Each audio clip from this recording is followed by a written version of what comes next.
Ayan na nga mga idol, at ayan, bumili din ako ng karne ng baboy na 4 na kilo dahil inggitera nga po ang iyong lola dahil pagkasarap-sarap naman mga handa sa Pilipinas mga idol. So ayan, ito na nga po yung ating pinakuluang karne ng baboy. So ayan, binudburan ko lamang siya ng asin at paminta, pero bago ang lahat ay pinakuluan ko muna siya guys para matanggal ang lansa. Nandyan ang luya, suka, paminta, asin, at yung ating lemongrass. At dyan, hinugasan ko pa siya ng onti pagkatapos ng maboil dahil may mga laput-laput po siya. So, ayan, hiniwa-hiwa ko hanggang sa kalooban para malinamnam naman ang lasa, para ma-spread ang ating paminta at asin.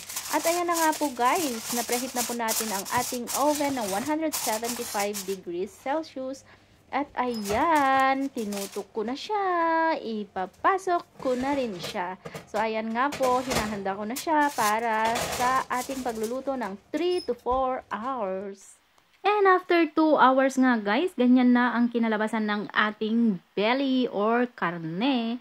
At ayan, tinanggal ko na rin siya sa bandeha para naman malaglag yung iba niyang fats. Ayan, ninispreadan ko na rin po siya ng olive oil. At ayan nga po, para maging crispy yung kanyang balat. Ayan, so i-check pa rin po natin siya every hour.